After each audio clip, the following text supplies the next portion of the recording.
All right, what is going on, everybody? We are back. This is going to be our NFL main slate review finale here. I'm joined with Max. Max, how are you doing, my man? I'm doing well. Had a great Christmas break and ready to just talk about some final thoughts, having done a bunch of these shows and having the NFL regular season over, about how to, actually win that $1 million. Yeah, I mean, I think that, we had a huge year in NFL. We had 4 people win a milli. We had, we took a couple weeks off with the holidays here, but we had another winner on New Year's Eve. Shout out to Chad. Chad taking down the milli to end the year here. So that was super cool.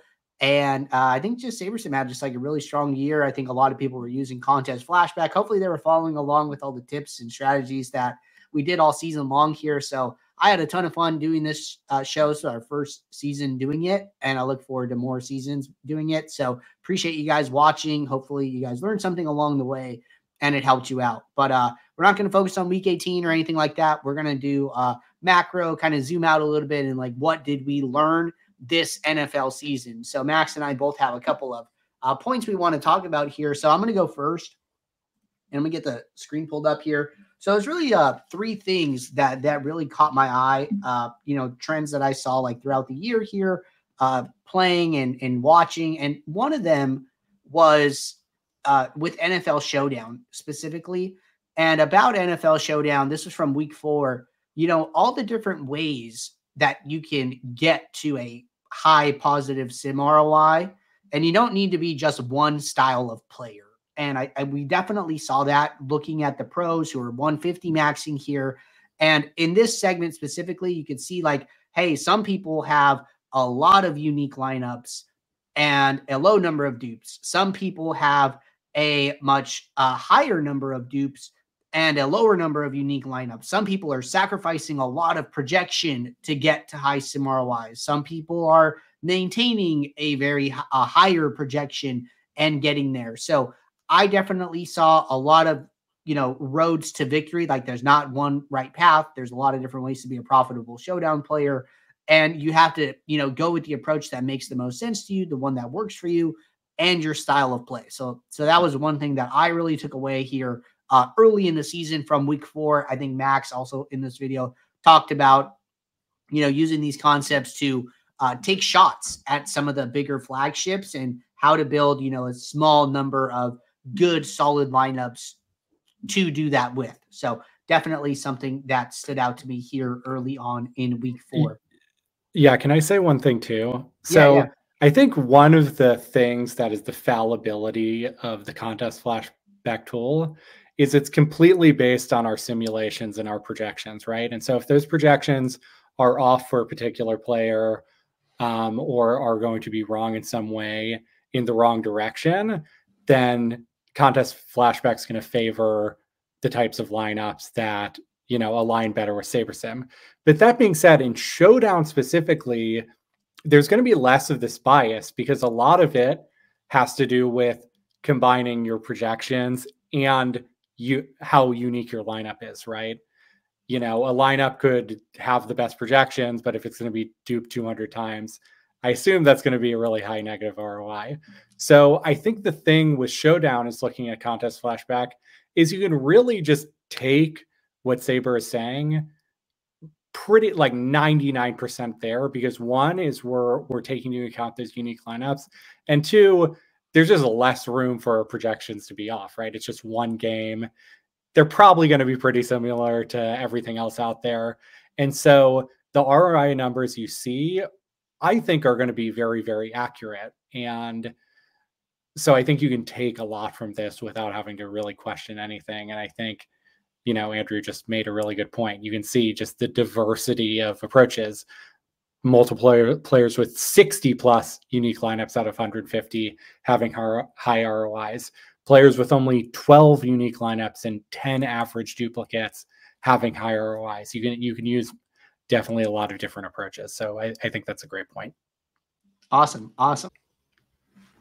Okay, so second thing that I really took away from the NFL season here was in week 8, titled Changing the Way You Think About DFS. We spent some time here looking at top sim ROI portfolios from pros, and we didn't see anything crazy. We didn't see these like crazy leverages. They were playing like pretty solid, some small leverages here and there. But one thing that I really took away here was that sometimes you don't need to always look for the best plays. Sometimes you need to try and avoid the bad plays. And when you avoid the bad plays, when you try and find a spot to where it looks funny, you know, it might not be as concrete as you once thought, you know, the builder is going to get you the rest of the way there, and you're just protecting yourself from a potentially high downside play. So, you know, everyone's like, oh, what's the play this week? Who's the core? Who do I put in my lineup?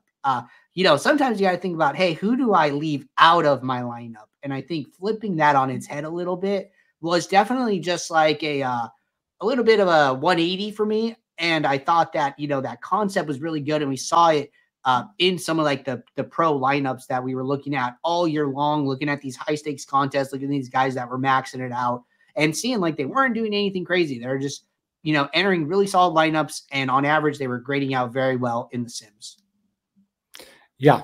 I don't really have anything to add, but I think, you know, it's not as fun or it's not as sexy as a thing to just really focus on like getting all those lineups that have a bad player or doesn't. It's just like the game stack's a little off, or there's some rule that you're breaking that you don't want to break. It's hard to really focus on that. You really want to focus on, you know, getting a few more of these stacks that you wanted to get in, or, you know, getting a little more of this player, but eliminating those mistakes. If you really can eliminate it with 150 lineups, all 150, you're going to be a winning player. So I think that's a great point. Awesome. Awesome. All right. So next thing that I wanted to talk about here was from week 12, wrapping up my third and final point here called narratives in uncertain situations. Max, you weren't here for this one, but I spent a little time talking about just how recency bias and FUD can just really drive ownership here. And a big point that we talked about was Bijan Robinson. You know, he had a average projection, nothing crazy, you know, wasn't expected to be to do anything insane, but his ownership came in way, way below his projection here. And this was just sort of the time where people just weren't believing that, you know, he was going to play. And a lot of people were just uncertain about his playing time. And it just drove his ownership way down. And then he ended up having like a pretty good game here, and he could get him at like a pretty sweet discount. We went over like some other examples here with like Take Dell versus Nico Collins, and Take Dell was just rolling. He just had like a couple really good weeks in a row, and like everyone was just gravitating towards him. But then when you look at the salary and the projections here, you know, him and Nico Collins are like really, really close, but the ownership is just at like such a disparity. So just like trying to pick up on these things, like paying attention to the news throughout the week, listening to what people are talking about, who's doing really well, and then who are people going to want to kind of gravitate towards. So this gets into more of like game theory and like leveling and things like that, but definitely had like an opportunity to talk about this while you were out. Yeah, no, I think that's a great point. I think one thing we learned throughout the season is that narratives are really powerful, and the false narratives for players are going to be really, really good plays. But that's not to say that some narratives are not true. I remember there's one week where it truly seemed like Derek Carr was playing through a shoulder injury, and he played absolutely terrible, and it drove down his ownership. And that was probably good, right? But, you know, we saw something in week 18 with Jordan Mason. The narrative was, hey, you know, Elijah Mitchell, he's had a lot of injuries. You know, Jordan Mason's just going to play a lot. And then we saw Elijah Mitchell play a lot and Jordan Mason barely get any playing time. And that kind of narrative was very wrong and drove a lot of ownership in this way. That was very bad. And if you find those and you find those false narratives, it can be a very large source of edge. Yeah, absolutely. Absolutely. So that wraps up everything that I really wanted to take away from the NFL season, things that I saw over and over again and just caught my eye throughout the year.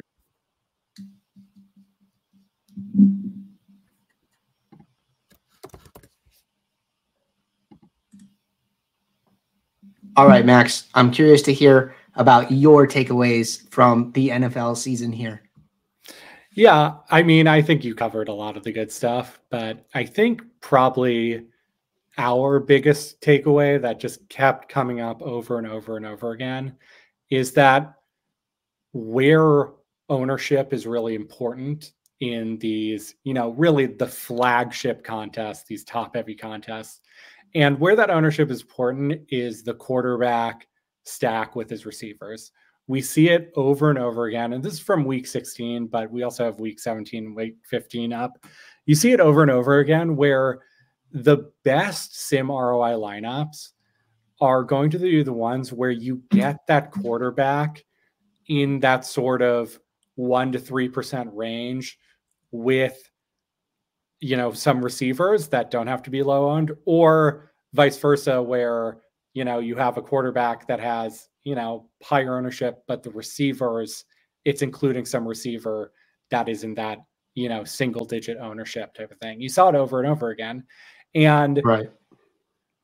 what we also saw over and over again is the Sims also just kind of being fine with some of these chalky running backs as well. I don't think that means that, fading a chalk running back or using a low end running back doesn't have value. I think ownership always has value at a particular point, but there's just sort of this leverage value in using one of those low end stacks. So this is, I think, week 16. We're seeing Sam Howell at 0.4%, Trevor Siemian at 2% ownership, getting stacked with wide receivers that have 1% to 5% ownership. Would you show week 17 to Andrew? We see CJ Beathard being stacked with Ridley and Ingram. These are all really small ownerships. Geno Smith stacked with Tyler Lockett.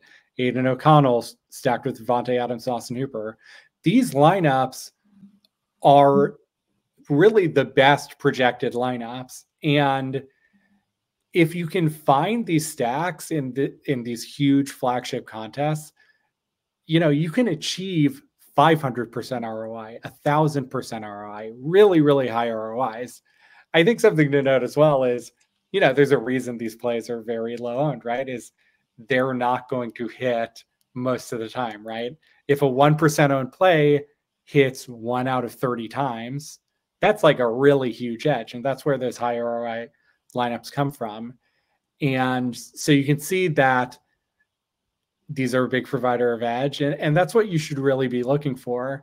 And one thing that reinforces this is you see good players doing this, right? Elusive Smoke, he won $1 million, I think, the week before he made this lineup. Chipotle Addict, one of the biggest winners in DFS of all time, using this strategy. So, I think people can get caught up looking at actual results week to week. But that being said, actual results, especially between the top 10 lineups where it's just like fractions of a projection are going to change whether someone wins or loses.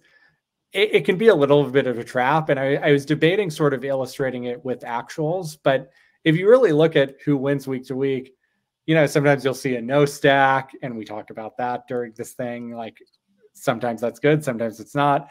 Sometimes you'll see just like a weird play in there that possibly was not good, but the person was contrarian enough or just hit on all the right picks. And so I think looking at these theoreticals is really important. And you just saw it week after week. Low end quarterback, low end stack, those always perform the best. Yeah, I mean, we saw it time and time again. And sometimes it felt like we were just beating a dead horse. But I mean, hey, like, that's what the Sims are telling us. Like sometimes you need to hear something over and over and over to like actually just like reinforce that point. At least that's how I've learned in the past. And sometimes like I think I get a concept and then, I come back to it like after hearing it 100 more times, it's like, oh, like, okay, I get it in a different way now. So I was totally fine seeing it over and over again. Yeah. And I think that's what's valuable about it with a tool like this is that we finally have a way to really truly be objective about what are the good strategies. Because, week to week, when you're clicking those buttons and, you're clicking CJ Beathard and you're like, oh, you feel in your gut, you're like, CJ Beathard, there's no way he's going to do well. And you're kind of right? You know, like no way is like, yeah, like 1 out of 50 times you might do well. But 1 out of 50 times for a player who's going to be 0.7% owned is actually a huge edge. And so, you know, something I learned is just, it's like you kind of have to ignore how dirty a play feels, how bad it feels in your gut. And I'm talking specifically with these huge contests with huge amounts of money for first. If you ignore that and play some of these dirty plays, eventually it will pay off. And as we can see, you know, a lot of Sabres sim users this year won $1 million. And I think it's thanks to our simulation sort of favoring these types of lineups before lock. So I think think, you know, that just goes to show the accuracy of this analysis. Yeah, I couldn't agree more. Any other points you wanted to make here?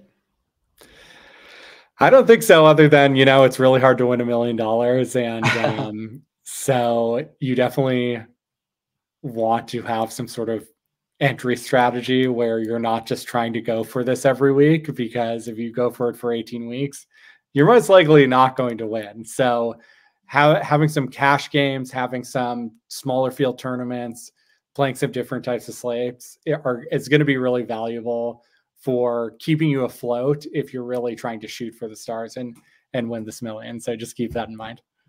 Yeah. And Max might not be as familiar with it as some of you other guys who are regularly viewing our content here, but make sure you're checking out our DFS profit plan. It's our contest selection framework we created through lots of contest back testing. Our man Eric on our models team worked really hard on it. You can find it here. The 17-minute video is like the too long didn't read of it, but this is our contest selection framework that we suggest you guys follow and help you smooth out the swings while still allowing you to grow your bankroll. So check that video out. But other than that, Max, man, it was such a fun season. Thank you for all your time and thoughts and wisdom and sharing it with everybody here. So I had a great time, and maybe we can run it back next year. That sounds great, Andrew. Thanks for having me. All right, everybody. Until then, we'll see you guys. Take care. Bye.